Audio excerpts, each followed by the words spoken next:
Super exclusive news చూద్దాం. YCP అధినేత Jagan Mohan Reddy sudden గా ఇంగ్లీష్ లో హలో ఇండియా అంటూ పెడుతున్న ట్వీట్ల వెనుక పెద్ద పొలిటికల్ స్కెచ్ దాగి ఉందని ఢిల్లీ వర్గాల్లో జోరుగా చర్చ జరుగుతోంది. జాతీయ రాజకీయాలతో తనకు ఎలాంటి సంబంధం లేదని పైకి చెబుతున్న జగన్ లోపల మాత్రం కాంగ్రెస్ నేతృత్వంలోని ఇండీ కూటమికి తన బాధలు చెప్పుకుంటున్నారని విశ్లేషకులు భావిస్తున్నారు.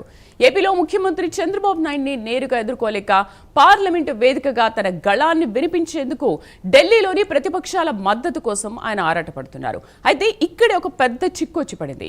నేరుగా ఇండీ కూటమిలో చేరితే కేంద్రంలోని ఎన్డీఏ ప్రభుత్వం నుంచి ఎదురయ్యే పరిణామాలు, పాత కేసుల భయంతోనే జగన్ ఇలా చెట్టుచాటు నుంచి సిగ్నల్స్ ఇస్తున్నారని రాజకీయ వర్గాల్లో సెటర్లు పేలుతున్నాయి. ఏపీలో ఒంటరిగా పోరాడలేక ఢిల్లీలో నేరుగా దోస్తీ కట్టలేక జగన్ పడుతున్న ఈ నిస్సహాయ స్థితి చూసి నెటిజన్లు సైతం ఆశ్చర్యపోతున్నారు. మోదీకి కోపం రాకుండా రాహుల్ గాంధీకి దగ్గరయ్యేలా జగన్ ఆడుతున్న ఈ డ్యూయల్ మైండ్ గేమ్ చివరికి ఆయనకే బూమరాంగ్ అయ్యే ప్రమాదం ఉందని పొలిటికల్ పండితులు హెచ్చరిస్తున్నారు. పూర్తి సమాచారాన్ని అసోసియేట్ ఎడిటర్ వాసు అందిస్తారు. వాసు.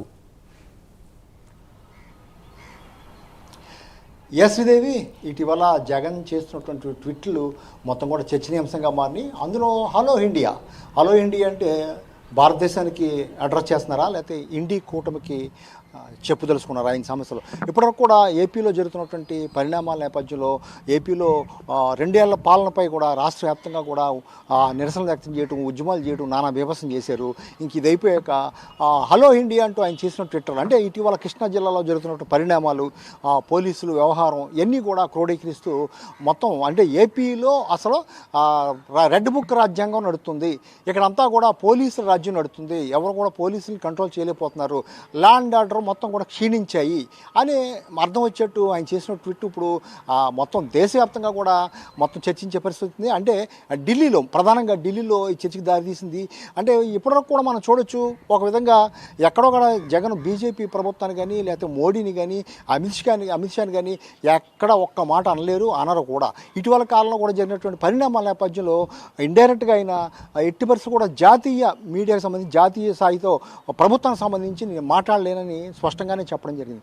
మరి ఈ నేపథ్యంలో ఇండీ కూటమికి సిగ్నల్ ఇస్తున్నారా అనేదే చర్చ జరుగుతుంది. ఇదే ప్రధానమైన చర్చ, తప్పనిసరిగా అదే అనుకోవచ్చు.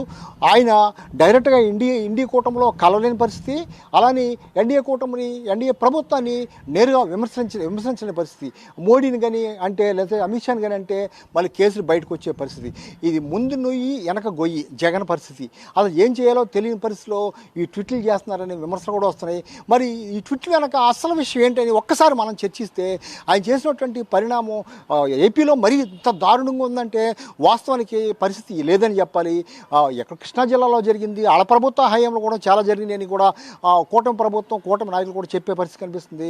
కాకపోతే ఆయన చాలా వ్యూహాత్మకంగా వైసీపీ నేతలను రెచ్చగొట్టి ఈ విధంగా చేస్తున్నారు, వీళ్ళందరూ కూడా కావాలని చేయమంటున్నారు, ఏపీలో లేని దాన్ని క్రియేట్ చేయమంటున్నారని ఇప్పటికే ఆరోపణలు వస్తున్నాయి. ప్రజలు కూడా నమ్మే పరిస్థితి లేదని కూటమి నాయకులు చెప్పే పరిస్థితి కనిపిస్తుంది. మరి ఈ పరిస్థితిలో ఇండీ కూటమిని క్రోడీకరిస్తూ ఇండీ కూటమికి ఇండైరెక్ట్గా సిగ్నల్ ఇస్తున్నారా అంటే నేరుగా మరి వెళ్ళి ఇండీ కూటమిలో చేరిపోయి చేయలేరు. ఇక్కడ జరుగుతున్నటువంటి ఈ ఆందోళన లేకపోతే ఇటువంటి అరాచకాలు మీరన్నా ఢిల్లీ స్థాయిలో జాతీయ స్థాయిలో లేవనెత్తనని వాళ్ళకి ఏమైనా మరి ఇండైరెక్ట్గా చెప్తున్నారా తెలియని పరిస్థితి.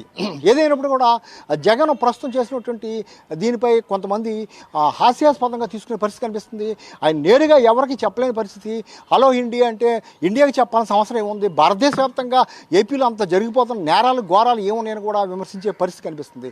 ఈ నేపథ్యంలో మరి జగన్ వ్యూహం ఏంటి అంటే ఈ ఉద్యమాన్ని 2 విధాలుగా ఆలోచించాలి. ఒకటి, ఇండీ కూటమికి సిగ్నల్ ఇస్తున్నారా, లేకపోతే మొన్న అన్నారు కాక్రోచ్లుగా మారుతామన్నాడు ఆయన, మేము కూడా కాక్రోచ్లుగా మారుతామన్నా, కాక్రోచ్ పార్టీ ఈ మధ్య ఎంత అడవుడు చేస్తుందో చూడొచ్చు. మరి ఆ విధంగా ఏమన్నా జాతీయ స్థాయిలో ఢిల్లీలో ఏపీకి సంబంధించి ఏమైనా ఆందోళన చేపట్టబోతున్నారా, ఉద్యమాన్ని వ్యూహరచన ఏమైనా చేయబోతున్నారా? ఒక కోణం. రెండో కోణం, ఇండీ కూటమికి సిగ్నల్ ఇవ్వటం, మీరు స్పందించండి, ఏపీలో జరుగుతున్న ఈ అరాచకాలు జరుగుతున్నాయి, వీటి మీద స్పందించండి అని వాళ్ళకేమైనా ఇండైరెక్ట్గా చెప్తున్నారా? మరి ఎందుకు ఈ విధంగా చేస్తున్నారు, ఎవరికి అర్థం కాని పరిస్థితి. మరో విషయంలో ఆయన ఎక్కడా కూడా నేరుగా కూడా కేంద్ర ప్రభుత్వంపై విమర్శలు చేయలేని పరిస్థితి. నేరుగా అక్కడ మోడీని ఎవరిని కూడా విమర్శిస్తే ఏం జరుగుద్దో కూడా ఆయనకి తెలుసు, ఆయన పార్టీకి తెలుసు.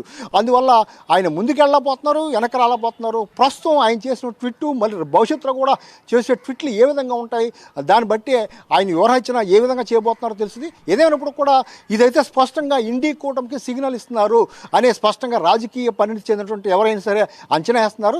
మరి లేదా ఢిల్లీ వ్యాప్తంగా కూడా ఢిల్లీ స్థాయిలో, జాతీయ స్థాయిలో ఏదైనా ఉద్యమాన్ని ప్లాన్ చేస్తారా? కాక్రోచ్లుగా మేము తయారవుతాం అన్నారు. మరి ఆ విధంగా ఏమన్నా వేరే కోణంలో ఉద్యమం ఏమైనా చేయదలుచుకున్నారా అనేది మరి కొన్ని రోజుల్లో తెలియనుంది. ఏదైనప్పుడు కూడా శ్రీదేవి ప్రస్తుతానికైతే జగన్ ట్వీట్ అయితే ఢిల్లీ స్థాయిలో చర్చకు దారితీస్తుందని చెప్పొచ్చు శ్రీదేవి.